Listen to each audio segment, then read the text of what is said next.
Hello, hello. Bienvenidos to Sábado Familiar. My name is Christian Martir on behalf of the Museo del Barrio. Today's Sábado Familiar is inspired by el Museo's exhibition Taller Boricua, a political print shop in New York, currently on view online and in celebration of May Day. Leading us in today's workshop is Adrián, also known as Viajero. Adrián is a multidisciplinary artist who is informed by issues of race, migration, and identity, while exploring both the personal and historical memory of the two disparate worlds that he inhabits, the tropical landscape of Puerto Rico and the overpopulated cityscape of New York. Adrián, how are you? I was on mute. I am doing well. Yeah, well and muted. All right, great. Yes, yes. Before we get started, I just want to ask you a very simple question, and that is, how did you get started as an artist? Ooh. Childhood, man. I think just childhood, being inspired by my brother. One of my older brothers is an amazing artist. You know, just being around a creative family, I think just kind of inspired me to want to express myself in that way, and drawing everything from cartoons to comic books. And, you know, so I think starting in my career was my grandfather. The passing of my grandfather, I think, was a pivotal moment for me to explore the direction of where I wanted to go with my work, and being more connected to culture and history and our stories.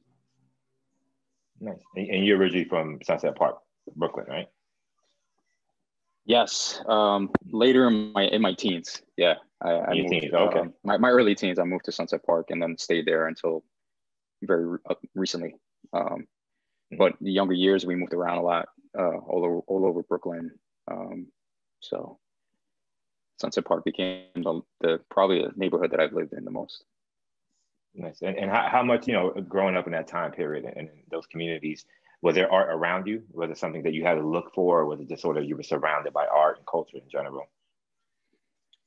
No, man, I wasn't surrounded by it. I didn't have I had friends. All of my friends thought they were artists. You know, we all drew together. We all did art together. But, you know, some of them were actually better than me during that time period of our younger ages, because, you know, maybe I have a bunch of siblings. So, you know, there was more for me to do. And some of my friends were only child, so they had more art to do during their spare time. So, you know, they sharpened their tools and their craft better. But as they got older, you know, didn't take the art route. But yeah, I didn't grow up with surrounded by it out, you know, in the street, graffiti or anything like that. I think that came later, of hearing about it and then me seeking out that history and wanting to learn about it, even dabbling in it, but not until I was in, I think, like 8th grade or something like that is when I started to like do caricatures and characters. I never did the type, but character. And Viajero wasn't a tag per se, right? It wasn't something you were going around Brooklyn tagging. No. Funny enough is that if I reflect back, I think Viajero was always there, because when I created it later in life, in like early 2000s, it was a character. It wasn't my name. It was a character that came out of the death of my grandfather. It just, that character became popular. And within like the street art scene, within like the scenes that I was kind of involved in during that time, sneaker culture and toy culture and all that kind of stuff. And then it just, people were calling me El Viajero because of the character. They associated me with the creator of that character. And then it just stuck, you know, and traveling the world. And I tried to live it at that point. And I was like traveling Latin America and Africa and you know, trying to really kind of embody that name. No, beautiful. I think that's how I first learned about you. It was actually in commemorates, and I saw you had a T-shirt there for sale, which I still have, and that was my first introduction to you. And from there, I obviously was able to learn more about your art. You know, eventually got to meet you and so forth and so on. I don't want to take up too much more time, Adrián. I'm gonna pass it off to you. For those who are here, feel free to ask questions. If you have a question, just raise your hand and we'll get to you. But that's it for me. I'll stay on and we'll continue chopping it up. But I definitely want pass it off Cool. to you now. Nice, man. Thanks for the intro. I'm going to share my screen and share some of this wonderful info. So Christian, thanks for the intro. I mean, he basically kind of went through my bio and we chat a little bit, but for anybody who wants to follow the Instagram, it's here. My website is here. I'm also an author of kids books called Caras Lindas. If you want to follow that, it's Caras Lindas Books on Instagram. But I'm going to jump right into some of my work. So a lot of my work is charcoal portraits, wood installations, using a lot of found objects. So I'm associating a lot of the work that I'm going to show right now to how we kind of create these posters or create these collages by showing examples of my work of using different materials, making them 3D, giving them texture, composition design, and things like that. So this is a charcoal portrait on wood. It's a wood box, a wood cube. It hangs from the ceiling. When you walk under it, she's a Hurricane Maria survivor. And these are all objects that I collected in Puerto Rico post Hurricane Maria from houses and different places that had gotten destroyed due to Maria. So the inside is supposed to kind of represent this collective memory of all of the victims of Hurricane Maria.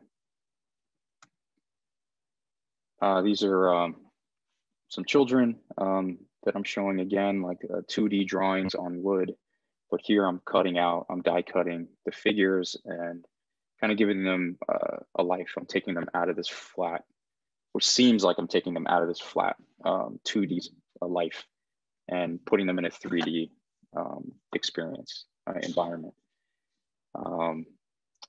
So that's one way where we can kind of take these textures and take different objects and kind of build a three-dimensional piece, a sculptural piece, or any kind of collage piece, even with 2D drawings.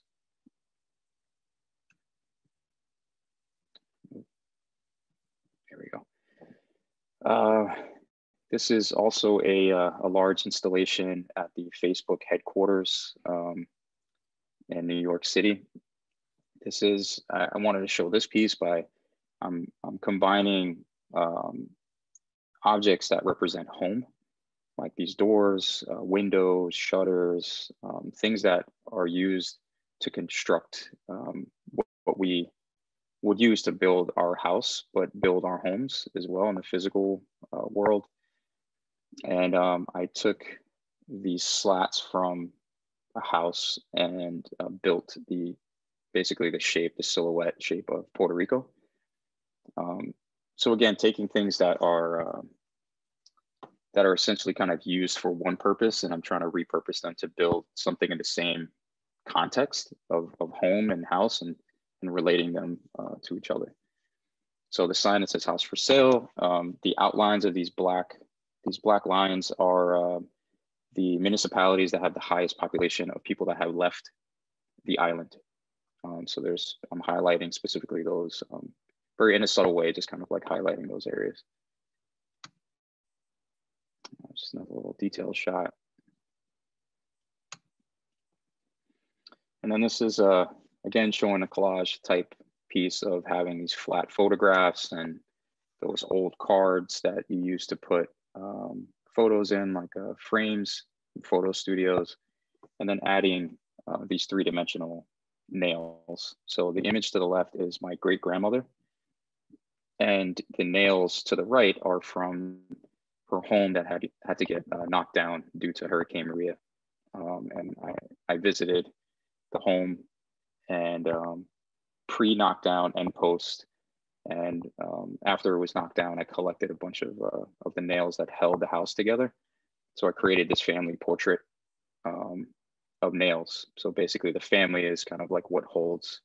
So my great grandmother was kind of like what held the family together, right? So, and these nails essentially hold your house, your home together. So created that.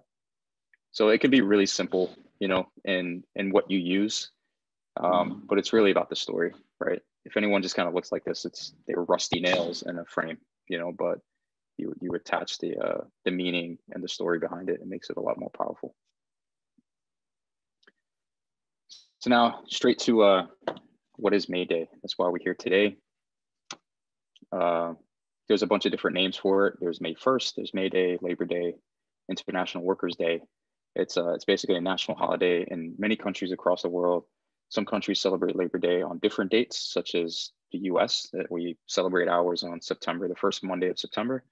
Australia and Canada as well, they celebrate it on different days and not on May 1st. So I kind of wanted to show an illustration of globally the different countries that are actually celebrating Labor Day today. So you can see here that, you know, the majority of the world celebrates Workers' Day today, and they call it International Workers' Day as well, because clearly it's an international holiday. So again, what is May Day? May Day celebrates laborers, workers, but the observation of International Workers' Day is more than a celebration. It's a significant history. During the era of industrialization, US industrialists exploited workers, making them work 15-hour days. I feel like today, a lot of our people still work these long hours, that not much has changed. So it also makes it relevant to today that, you know, not much has changed and we're kind of still in the same fight. So May 1st in 1886, workers came together and revolted against that unjust system. From that year forward, year after year, many countries across the globe have historical revolts, demonstrations, and protests on this day, May 1st. It also has been one of the most important holidays in communist countries like China, North Korea, Cuba, and the Soviet Union countries. And then bringing it to today, in Puerto Rico, we celebrate May Day, but also we call it Paro Nacional, which is in translation a national strike. That has become a day that the public has come together to demonstrate and protest against the austerity measures being imposed by the US federally appointed oversight board. This board is closing schools, cutting pensions, selling off public assets like beaches and protected land, cutting healthcare benefits, and raising tuition at the University of Puerto Rico. So you'll see the common themes that I'm going to show in other slides where, right, it's demonstrations and protests. And so you'll see hundreds, if thousands of people kind of coming together for these demonstrations. So common themes and a lot of the poster art that you're going to see from May Day will be colors. You're going to see a theme in colors that are going to be red, tans, black, orange, sometimes blue, but probably not as much. An image of a fist, whether it be a single fist or a fist that's holding some sort of tool used by the laborers, or flags and things like that, that the fist is actually holding something, the power of that fist. You'll see flags, banners, and signs. You'll see peoples in crowds or individual people in these different posters, as well as text. The text will be either simple as the title that says May Day, or motivational sayings. Like if you can see the poster on the right, it says equal pay for equal work, regardless of gender, race, religion, or sexual orientation. Unions built this. So again, celebrating and honoring the labor unions and saying that they were the ones who fought for equal work, equal pay, regardless of sexual orientation and race. So having these kind of messages in the posters are really important. Colors, typically you'll see in a lot of these posters that they're only going to use 3 colors maximum. So you see on the left, there's like the black, the tan, and the red. On the right, you'll see like it's more of a red, white, and blue. The black could just kind of be, you know, shadows, or the white can be highlights.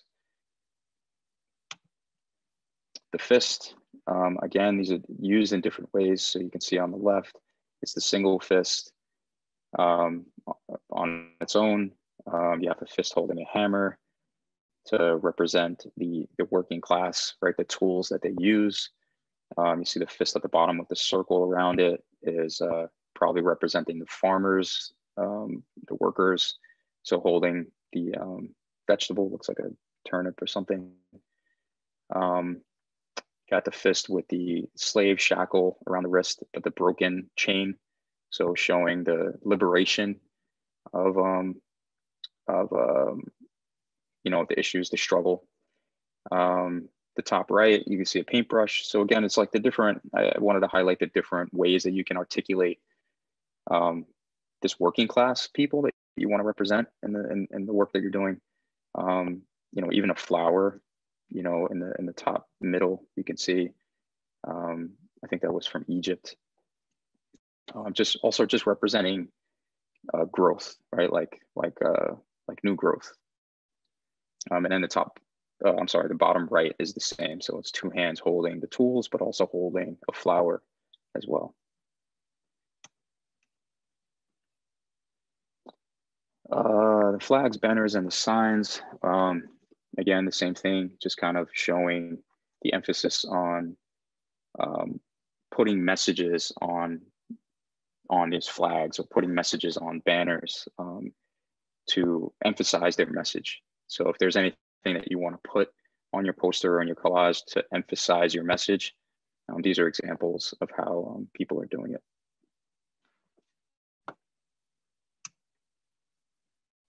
And then again, people, you'll see a lot of people in a lot of these posters. You know, it's centralized around the workers. So there should be some sort of representation of a person. So even if it's the fist, it's a person's fist. So, but these show like the union of people coming together and fighting for these injustices, right? So, you know, fighting for living wages, or just kind of all kind of showing that we're united. It shows it in these images here. And then the last thing would be text. So thinking of some catchphrases, or it can be as simple as, you know, saying worker power. You can see on the top right. More in-depth text would be kind of with the native chief at the bottom left. I think that's Sitting Bull. If our people fight one tribe at a time, all will be killed. They can cut off our fingers one by one, but if we join together, we will make a powerful fist. So just that line, you know, is so kind of it connects to the actual fist as well, that the symbolism around the fist and uniting, right? Like one, uniting is one. So, and I want to go into kind of giving you some collage inspiration. So aside from seeing these examples of the actual May Day posters, some of the things from your supply list that I put out was like newspapers and magazines, and really just kind of anything that has imagery and text to try to use, aside from drawing or painting or however you want to add like your own touch to it. But this is kind of just showing some examples of how, if you look at the top left, it has some photography that was cropped out and cut out in a different way.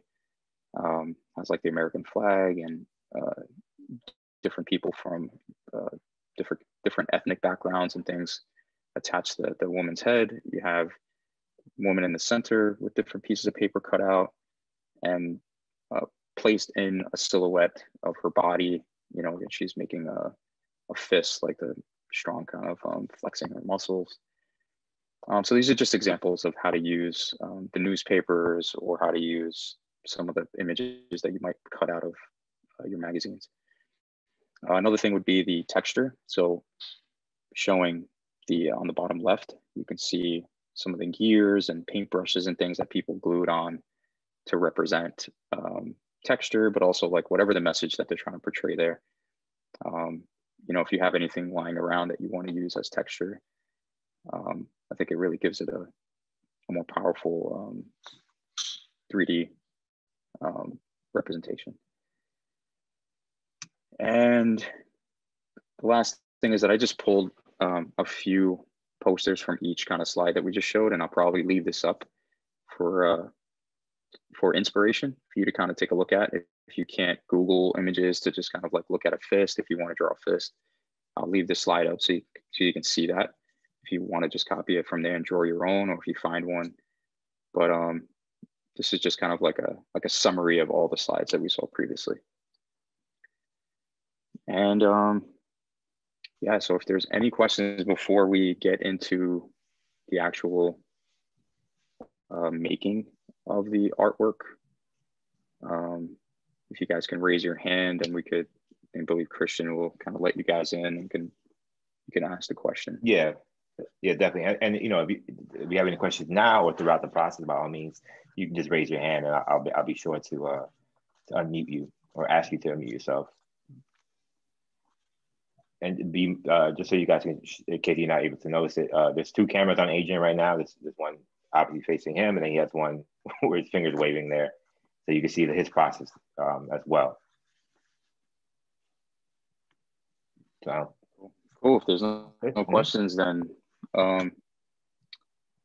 do you think maybe people needs a few minutes to maybe go and get their supplies and make sure they got everything ready? Yeah, I think so. Maybe Yeah, give a couple of minutes, like 2 minutes. Yeah, 2 minutes, so maybe go gather up. Go ahead. If we're gonna take a 2-minute break and just kind of let you guys go gather those supplies, like anything with imagery, magazines, newspaper, anything with text, and then plain paper, construction paper, printer paper, whatever. And then try to find something. Doesn't have to be this big, doesn't have to be cardboard. If you look at the other screen that I'm showing, just anything to mount all of that stuff on. So have one piece that you're gonna kind of collage these things together or draw on top of. So yeah, what time is it? And we can, do you want to do like a timer, Christian, of like? Yeah, I'll let you guys know in 2 minutes. Yeah. All right, cool. Okay. I'm gonna do the same thing. I'm just gonna start. Okay. And if you already have your supplies, feel free to just start going through your stuff, and looking for your imagery, and text and things. And as you're going through that process, again, like Christian said, if you have any questions, just jump in. Christian, are you making one too? I might. You might. Glada, who's here. You're embarrassed. From public. No, I don't want to embarrass you. You don't want to embarrass me. Yeah. She'll be working on one. She has just joined us, so. Yes. Hi, Clara. I've been off camera because I was kind of prepping mine, so I'm still working on it. But yes, I'm in the process of working. Sounds good. I actually might have to take those 2 minutes and step away to find my scissors. I mean, I have a blade if I need a blade, but I got my earphones on, so I can still talk if you need to ask me anything. Sounds good. So I'm using a lot of Post-its because I don't have construction paper and markers. And I'm gonna see if I find some images, but I'm basically using a base image that I had in my house. That happens to be a fist, so it's perfect for the cool for the event. Yes, I'm excited. Nice.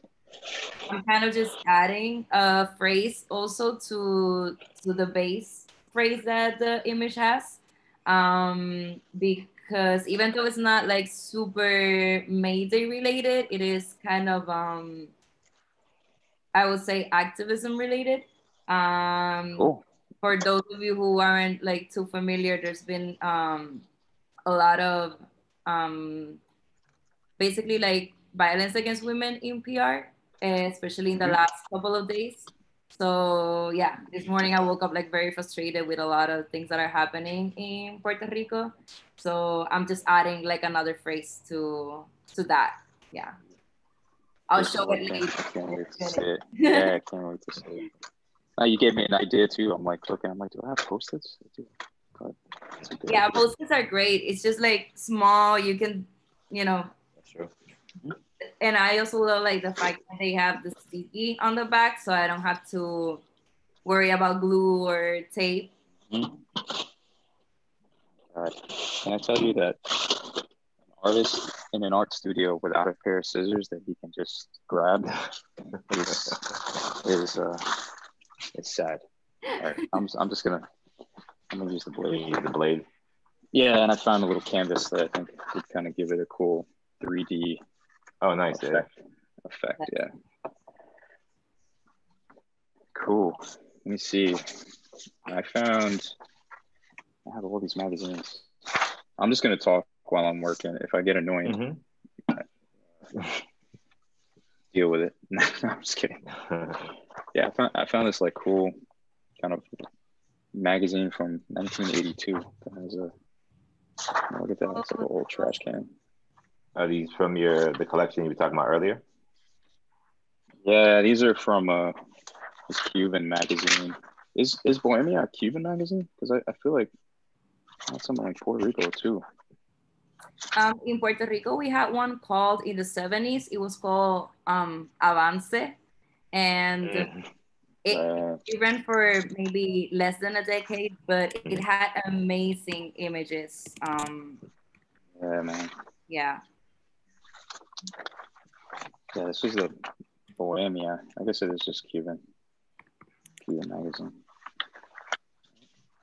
So yeah, like I'm flipping through this and I'm seeing just like even words, right? Like revolucionario, right? Like to me that is part of the concept around May Day too, right? Like this revolutionary mindset, like the revolting, the fighting, the demonstrating, protesting. Yeah. Kind of have to have this revolutionary mindset.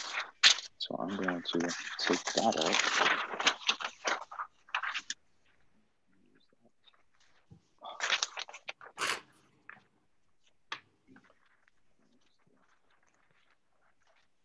Adrian, when you do work, the sort of like installation pieces, do you consider them collages? I don't. I actually consider a lot of the work that I do, funny enough, alters. I usually don't articulate that to many people, especially when I'm like working on it or like showing it someplace, like because I feel like people don't really understand that word the way it should be understood. You know, right away it's kind of associated with like a religious context. Yeah. But yeah, I view a lot of the work that I do as alters. You know, because I look at those found objects, I look at everything that I'm using to build the work aside from the drawings. Because I don't really have a lot of pieces that are just flat drawings. A lot of my work has objects attached to them to kind of help articulate the story. Yeah, they embody the energy of the life that they lived before I got it, right? So like people who had them, who owned them, you know, people who use these things, you know, that energy stays, you know, in them. That's what I believe. And you know, I want to honor that energy and honor that spirit of that particular object. And if I'm putting them together, like, you know, I also kind of flow with that of what the spirit kind of tells me, you know, of like what objects can be put together or not also, right? Because again, like if this is kind of like a spiritual thing, you know, there's just some spirits that can't be with the others, right? Like there's the energies and vibes, you know, that just don't work well together. So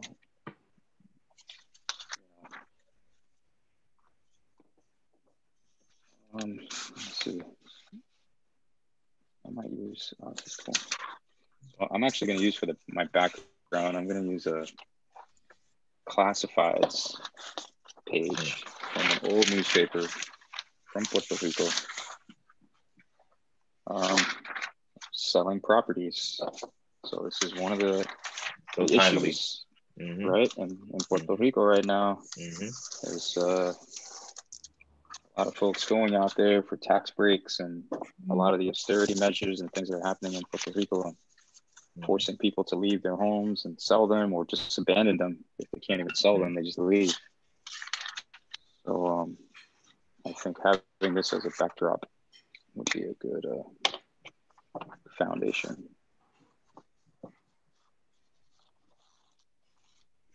Are we going to ask to see any of the work that people are doing? I'm definitely putting Cloud on the spot. Oh yes. No, but I mean, No, aside from us, exactly. yeah, like aside from us, like, you know, I would love to see like whoever, whoever's on. No pressure, but just cool. What's up? Why do I feel like I know that face? Why does that face look familiar to me? Oh, that's cool. That's very nice. Well, you just look familiar to me. It's okay. You got a handsome face, young man. So I'm not the same person. I do know that face. Good to see you. This young man is extremely talented, man. And talented in so many ways. Why don't you introduce yourself? What's your name? He's come to demonstrations. He's come to protests and bomba circles, right? Yeah, he's special, man. He's got special spirit. We need that. I can't wait to see his work, and he's a dope artist. He did a painting I saw at an exhibit in Williamsburg for Lolitas, right? Oh, nice. He did a painting of Lolita Lebron. Oh, beautiful. Yes. Oh wow, beautiful work, man. See, so that's what we do, man. The youngsters, man. We need our young folks to participate, you know, to know our history, to know the people that have fought to try to change the direction of our history. So I agree, and it's great that you mentioned that. I know you mentioned it earlier, but the books you write, which are geared towards our younger members of our community. What inspired you to do that? Obviously, your father. Was that it? You just wanted to sort of pass on the history? Yeah, I think it was like recognizing the lack of like of. Can you guys see my screen? Okay. Yeah, we can see it. Okay, because I lost my on the strip. I can't see my hands anymore. Okay. So I don't know if you can see it. Yeah, man, it was just my 8-year-old daughter. She's 8 now, but like when I started working on Caras Lindas, she was 5 or 6, and yeah, just like wanting to teach her, about the things that I learned on my own as well, right? Like there's a lot of us that kind of like have gone through that public school education of not getting things taught to us, and it's one of those things where like, yes, it is true, but we have to recognize and realize that it is still like our responsibility, because like at this point, yeah, we should be learning about this stuff in school, but we should assume that they're not going to teach it, because it's not. Unfortunately, yeah. Their history is not our history, and they're not going to teach our history. So we have to understand that that's just what it is, and be responsible and change it, right? So for me, I try to teach my daughter, and I was looking for things, and I'm trying to teach her about the first person, of course, is Albizu. I'm trying to teach her about Albizu and Lolita, and it's just, they're all black and white photos, right? It's from 70 years ago, right? So 90 years ago, it's hard to kind of get her engaged and envision how it can relate to her. And I was like, all right, I think to get her engaged, I'm just gonna make my own book, and have some colors and just the things that kids are going to naturally gravitate to. So yeah, man, and it's been great. So like the first book I did was dedicated to just our visionaries. So it's a mixed book of with Albizu and Roberto Clemente and Felicitas Mendez and Arturo Schomburg, and just different people that kind of had the vision of what was important to our people in the future, right? It wasn't just for the for the moment, like these people had the foresight to say, we need to change what is happening now because it's going to affect our future. So yeah, so that was the first one, and now I have one. That one sold out, actually. It was a blessing. Right. But now I have I'm finding some really dope images in these magazines. I mean, I guess because it's the Cuban magazine, that of course there's gonna have a lot of this like revolutionary. Exactly. Yeah, I'm sorry if anybody's struggling with finding imagery, but I'm spoiled. I'm spoiled right now. A revolutionary magazine right now. I know, man. I should have looked through these before I did this, and it could have been some good scans and like reference material for folks. But no, so the second one I did now is dedicated to El Grito de Lares. So Puerto Rico's first. Well, I don't want to say first because the Taino revolt was first, but the first revolt against really against Spain, colonial power. So and these books they're not storytelling books. They don't get into this narrative of like, let's tell a story about a grito or albizu. Really just a really simple fact check kind of book of like, you want to teach your kid about albizu, you don't need to go into everything he did, right? You can have a few bullet points. If your child just could kind of recognize the name and have 5 things to say why this person is important. Yeah. At some point in the future, they're going to pick up a little bit more. They'll pick up a little bit more and build that education. But having that foundation is important. No, super important. All right, I'm just cutting a bunch of really cool things here. I don't know how I'm gonna put it together yet, but I think that's part of the process of just getting the materials.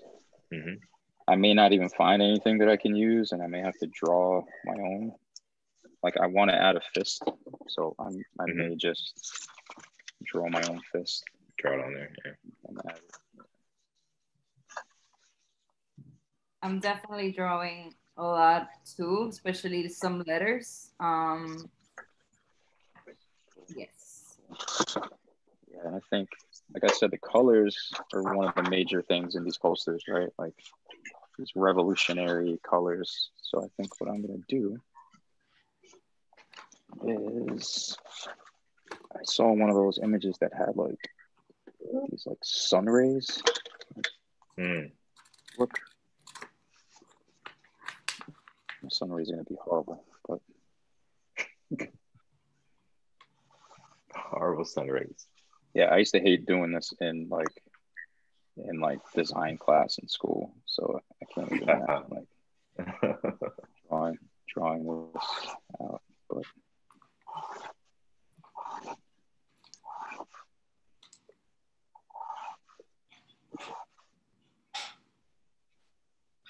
Christian, you have to show us something, bro. You have to do something. Right? I have like some digital collages I've done. Yeah, go straight to that. Yeah. In advance? No, it's literally just in front of me. Randomly, okay. Yeah. It was not intentional. Yeah, like I could just show that. Right. For those who can't, draw or. No, but that's the beauty of this, man. Yeah. It's all right. No, I if agree. You can't draw, I think collages are so like a good approachable way, like to art. Like you don't have to have any God-given skill. You can't draw any formal training or anything like that. This is just, it's just to get your message across. And exactly.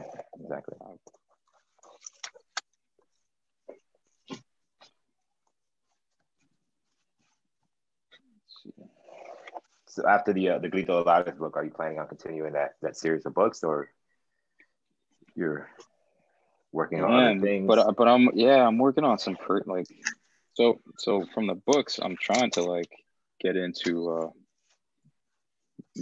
there's something about the books that I feel like I love, tangible objects, right? Yes. Oh my God, look, I already messed up this. I'm gonna have to cut the bottom of this off. But yeah, so I'm looking at like doing toys and sculptures and just doing things that, like, you know, in the digital world right now, you know, there's a lot of like Instagram accounts out there and websites and Facebook accounts that you can find a lot of information and history about our people, right? Right. There's no lack of Instagram or Facebook accounts that have like that talk about Albizu, or talk about Lolita, talk, you know, anybody, you can find it.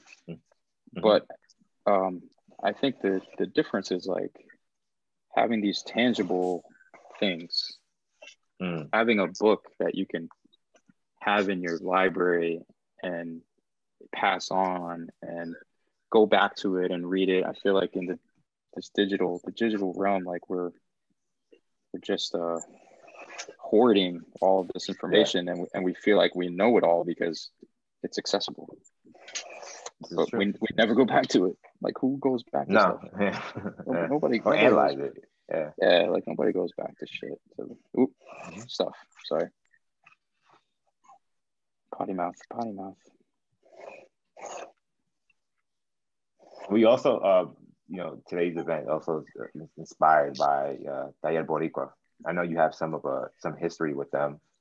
Yeah, you want to talk a little bit about that? Of course, man. Of course. Well, I want to see what I'm. Well, I want to see my other screen. Can I see this? No, I can't. No, I just wanted to see what it looked like on the screen. Man, Taller was my. So there were a few places that were like part of the moment, the realization of like what I wanted to do. You know, my grandfather passing. I was searching for our institutions and our galleries, and you know, or anywhere that was like Puerto Rican driven. You know, the foundation is Puerto Rican culture. And I first found the New Eurekan Poets Cafe. That was the first place I went to. And it's New Eurekan, you know what I mean? So poetry, the cadence of how they, you know, did their spoken word, and like, you know, it just sounded, everything was just so familiar to me, but unfamiliar at the same time, because it wasn't something that I experienced on the regular. But then from there, I started to seek more. And then I found out Museo was the second place. And then went to Taller. And so it went from like, where can I go and be surrounded by all of this inspiration, right? So the poets and the crowd and like the energy in New Eurekan, it's late at night, like you feel like you don't want it to end, right? And then going to a Museo was more of the structured, like historical context, right? Now you're getting like the Pedro Pietri, now I connect that to New Eurekan, and I'm like, oh, this is dope. Like I heard about Pedro Pietri there, but I get to see this video and see him reciting the infamous poem, right? Puerto Rican obituary. And then seeing like, and this is old El Museo, like when, you know, Yasmin Hernandez had the doors painted, the theater doors painted of P.D. Thomas and, you know, Bob Marley and, and all these beautiful, powerful figures in our culture, even down to like Public Enemy, you know, they were a part of that series, you know, because it was cultural representation of who we are. Right. And then Taller was this was early 2000s. Early 2000s. It's early 2000s. Because I went to school in Miami in the late 90s. Sorry, I'm not drawing here. That's fine. And this marker's dead. But then Taller became the place that seemed accessible for me for me to be able to be a part of it, right? I was a part of the experience and the culture of New Eurekan. I got the history from El Museo, and then Taller gave me the access to say, this is your entry point of where you could actually get into all of that, right? And like explore and then experiment. But unfortunately, I got shot down a bunch of times trying to get into Taller. You know, it wasn't a one-shot deal. I didn't go in there and be like, hey, I'm Puerto Rican too. And I got into Taller. But, you know, they gave me a hard time, man. They didn't give me an easy way to go to show my work at Taller. Yeah, I mean, but it was great, man. It was a great experience because it did make me think about it. It gave me a level of respect for the space, right? It didn't give me the feeling of entitlement of saying like, yo, this is ours, so why can't I put my work here, right? Like you should allow me to put my work. It's like I wasn't ready yet. My work wasn't ready yet. My how I articulated my work wasn't there yet. So I appreciate that about, you know, what Taller taught me about my work. Even though at that time I was really bitter and I was like, I know my work should be Taller, you know. And funny, I'll tell you the funny story how that actually happened is Fernando Salipu, who was one of the founders of Taller. He was alive at that time. He's had passed away since then. But he's the one that I interviewed with to try to get my work in there. Was the first person I interviewed with. And he took my portfolio. At the time I had my portfolio. I did a series of portraits of like, you know, pencil charcoal portraits on wood of older men smoking cigars. So like the history of tobacco in Puerto Rico and Dominican Republic and Cuba. And I put it on a CD, and the packaging was dope. I felt like I did all this. I put it in a cigar box, you know, tied it up with the, you know, it was, presentation was everything, right? Right. Not enough. So Fernando was like, spoke to me for a little bit, you know, got, you know, an idea of who I was, and then basically took my cigar box, and he had a big green 2-door cabinet behind his desk, and it was open, and he took it literally like this, and he rolled back on his chair from his desk, turned around and put it in the cabinet. He buried your demo tape. he buried it, right? And I witnessed that, right? And I experienced that, and I was like, oh damn, dude, like that was kind of cold-blooded, you know. But then it made me go back and like work on my work a little bit more, and try to understand why it wasn't a slam dunk, right? Like why wasn't it that easy for him to make a decision? So I would say maybe 4 or 5 years later. Wow. I think it was 2010. I forget her last name, but her name was Christine. She was one of the curators at Taller at the time, and she reached out to me and said that she found my portfolio in Fernando's locker, and she wanted to come to my studio and do a studio visit and talk to me about potentially putting my work as part of this exhibit. I think it was called Reimagining, or I forget the name of the exhibit. It was it had some amazing artists in it that eventually, you know, ended up doing really well in their careers. But I got in through Christine. Yeah, and I remember seeing Fernando. Oh, wait, no, I don't remember what year he passed. I don't know if I saw him after that or not, actually. But I just remember just kind of like feeling like, oh man, you know, like I'm in here now. You know? Yeah. And a lot of people don't, that are not Puerto Rican or not from El Barrio or not from that kind of creative space, wouldn't understand like the importance of having my work there, you know. Definitely.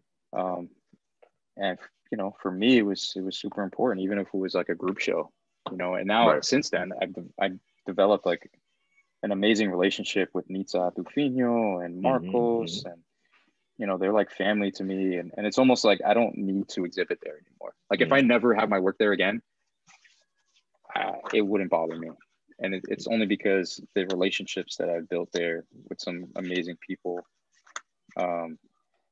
means more to me than me showing my work there, because I know what the work that they're doing at Taller, and the importance it has on community and our culture and our history.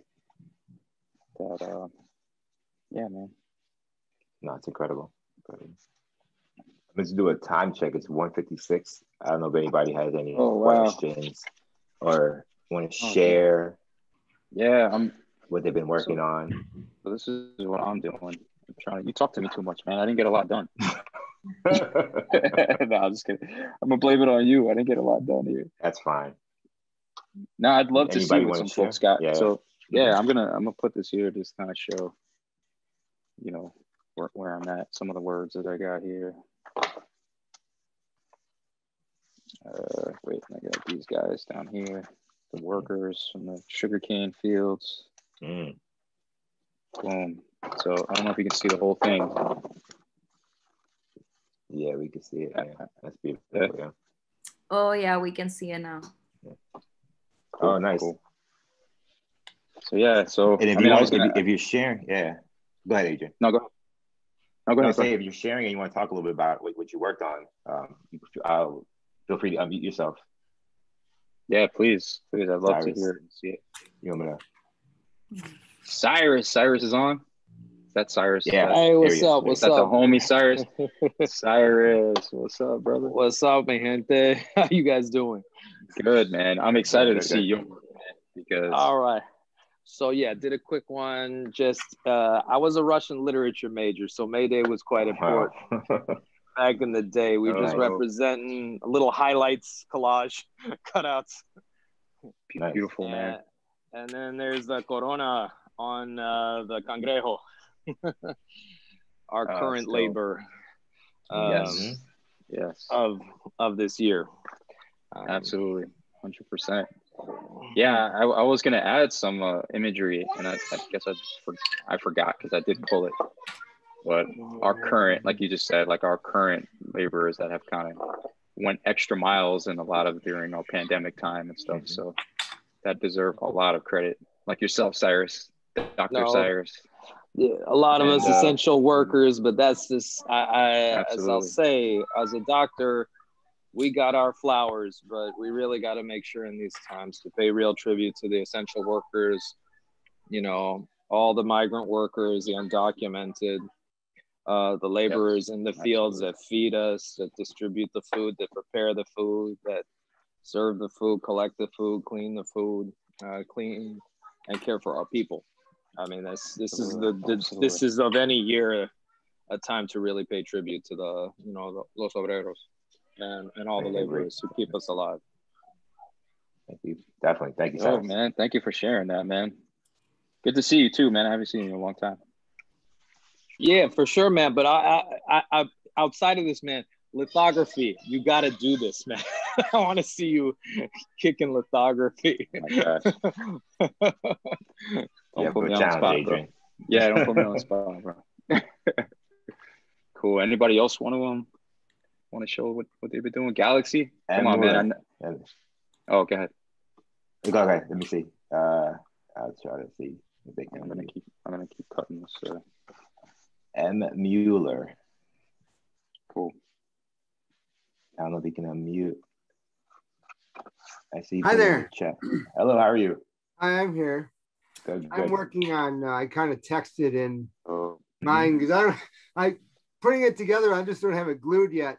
Mine is kind of like talking about pride and solidarity and everything, kind of between the island and the city, because I think both populations of the island Puerto Ricans and in El Barrio and New York City has taken a lot of hits lately with the political scene more recently, and then gentrification, the pandemic. I think there's it's just kind of like about, you know, I'm using like constructive bridge. I found constructive bridge between New York and Puerto Rico. Somos New Yorkeños. our culture, our pride. I even found a good image using the New York and Poets Cafe, everything. Beautiful. Just trying to, you know, have more solidarity, because I think there's been a lot of hits to just being Puerto Rican, and whether you're from El Barrio or anywhere in the city or from the island, because of the politics that's been, you know, there's just so much hate in our politics over the last few years because of, well, past situations that hopefully are maybe won't come back again, but it's just been a hard time, I think. And this is all about trying to get some of that pride back that's been lost to many people. Yeah, I think that's a great message, man. It's a great message to show that that bridge, you know. And I think a lot of the work that a lot of us do here, even Christian's work, and you know, my work, and Clara, and a lot of the people that are here today, I think people, I think the first thing that we're trying to do is be that bridge as creative people. Like we believe in these two different places, but the same at the same time, you know. And like, and I mean, it's too bad too that you've got the pandemic and everything canceling, you know, things like the parade. I'm not sure what they're going to do with the parade this year. I guess I know de Blasio isn't allowing big crowd parades until at least the fall. They're probably, I looked on the site the other day that I guess they're going to maybe do something like some of these have done, where it's kind of I don't know, they go out, I don't know if it's the middle of the night and have things go down the street without the crowds the way they did it. The Macy's parade. That's all right, man. It's something that we have to be creative. But and we figure out, you know. What I was about to say is it's a shame that what the parade had been has gotten shut down. I like what the parade has done with itself. I think there's a lot more pride and looking back in its roots in the last couple years due to things that happened a few years back, that it's more like it's, say, for many people, more like it used to be, you know, more like back in the days when, like when Tito Puente and those people were involved with it. There was a lot in that parade. And I think some people thought the parade kind of got lost. I used to see a lot of complaints online, like in the 2010s and late 2000s about, oh, it's just not about our people anymore. I like what it was the last 4 or 5 years. They kind of reshaped it, reimagined it. Of course, now it's all hit because of COVID, but I'm hoping they're able to do something, you know. Constructive criticism. We got to give our own folks constructive criticism. So it's okay. Always. Yeah. Think Galaxy's ready? Adrian? Galaxy, you ready, Galaxy? Galaxy is focused. He's like, yo, I'm gonna email it to you, bro. Yes, please, everyone, feel free to share your creations, your posters, whatever you did. Please feel free to share it in your social media, tag El Museo, because we would love to see it also, and for other folks to see it as well who weren't able to join us today. Agreed. Yes. Anyone else want to share their? You ready? You ready? It'll be our. Show us what you got. I wasn't really finished with it, but I was trying. Wow. Can you bring it a little bit closer to the camera? Oh, that's nice. Better. Very nice. Oh, there you go. Beautiful. Is that you with a cape on, Galaxy? I like it. Why not, right? We have our own superheroes. Of course, that's right. Exactly. I love it, man. Good work. Awesome. Anyone else want to share before we go? Yeah, Clara. I'm ready. Let's see it. I'm still working on it, and I changed it a bunch of times, and I had to glue it real quick, but this is the overall. I basically used the image that I had of the fist, and up there it says a woman's place is in the revolution, and then I added another phrase that we use a lot, especially in Puerto Rico, that is vivas nos queremos, We Want Us Alive. It's used a lot in the women's and feminist groups. And yeah, I just wanted to share up there. I kind of like glued a little letters, and yeah, I just wanted to share my solidarity. Usually, sadly, many activist groups, women are like left to the corner. So I always like to remind folks, like, yeah, we also have a place, and yeah, there's a lot of things going on in PR right now. So it was my way of showing up. Beautiful. Love it. Beautiful. Yeah. I like that image with the fist, man. That was a good image. Great. Well, Adrian, I wanted to thank you. No, I just wanted to thank you again. You want to show yours a little bit before we? No. Goodbye. Yeah. I mean, there's not much. I mean, I think I was trying to go pretty simple in the sense of like I was explaining through the process was like the background is using this classified section, right? Speaking about the selling of our homes and the availability, so much availability of the purchasing of our properties on the island. So that's something that we should be fighting against for many different reasons, right? It's not just being able to buy a house in Puerto Rico. It's why are you able and anyone able to just do that?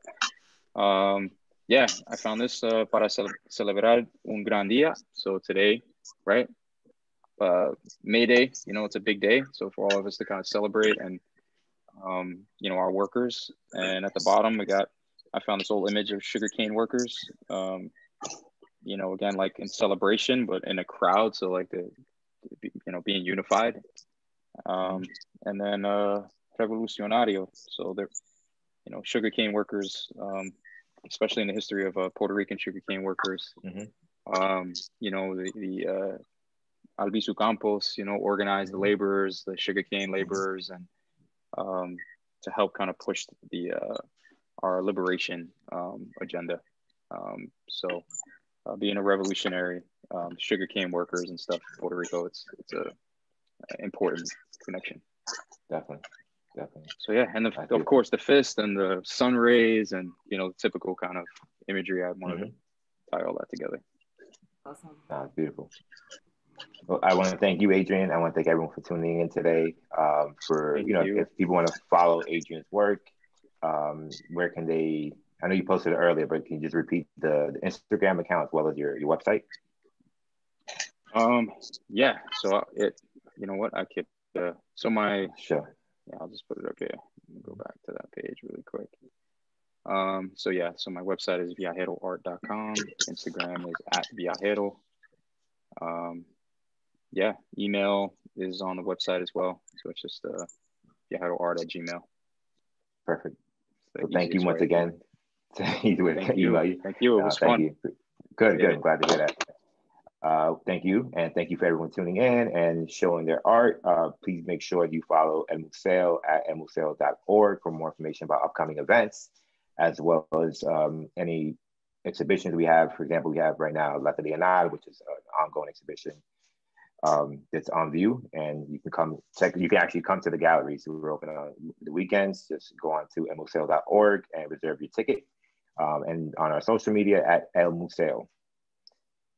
That's it. Glad. Any last words? No, I think you covered it all. Thank you everyone for joining us. Thank you, Adrian, for this amazing workshop. I hope that everyone shares their projects. Please share them with us, whether that's Instagram or Facebook. Tag us. We want to see it.